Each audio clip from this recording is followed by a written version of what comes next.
you feel bad, but there's nothing you can do about it. It's all their fault, really. You know, they can get a job, no problem.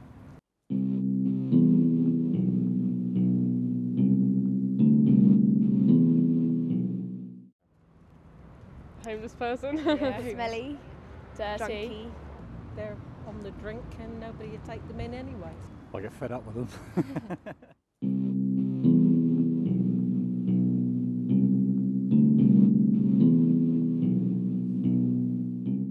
Feel sort of sorry for them that I can't help. You need a good belting.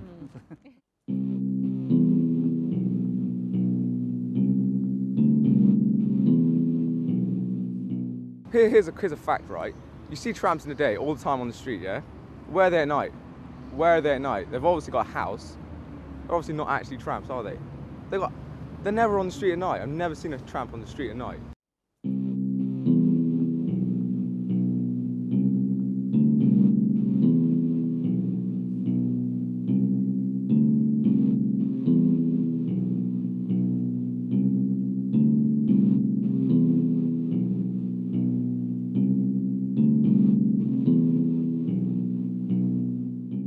All sorts of people become homeless. There's no real categories in this. It can happen to anyone.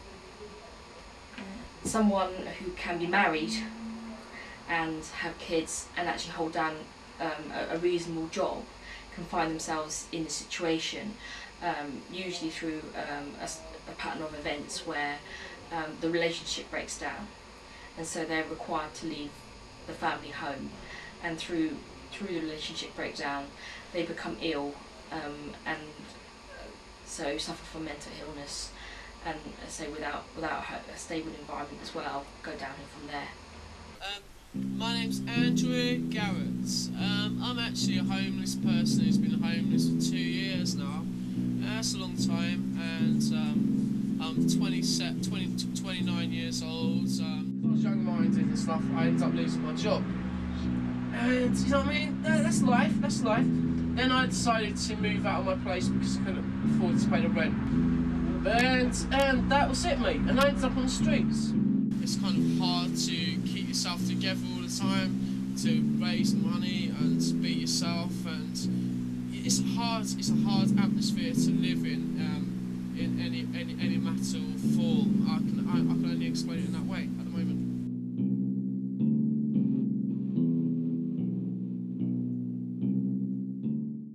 It's quite interesting because I'm actually on secondment here, so I'm only here for a short period, and quite a lot of donations actually come round. Being that we're now a few days off from Christmas, people think, oh, it's Christmas, let's help the homeless and we'll donate X, Y, Z.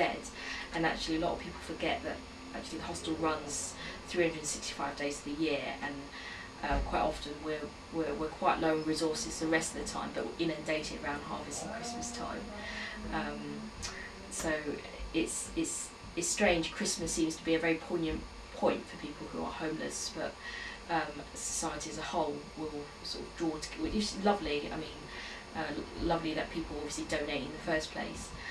But yeah, we find ourselves inundated with donations right around this time, and then nowhere to store it, and then obviously come February we have nothing to give. There should be more facilities. I know there is more in Southampton than a lot of places, but I still think there should be a bit more done for them. There's the Mission Hall down in Oxford Street, and I know that people can go there and they can help, and I think that more people should do that, to be honest. If you have an active local authority approach towards trying to prevent homelessness, the general public would include those people who are, say, for example, putting up their children past the time when they'd normally be expecting to go. They can help by not throwing them out, which is one of the main causes, or at least a significant cause of homelessness. As far as the general public helping people who they see to be homeless, like people in the park, for example, then they can contact organisations like St James's, for example, and offer their help on a voluntary basis. But that's only scratching away at the very top part of that. So could the government do more? Of course they could do more.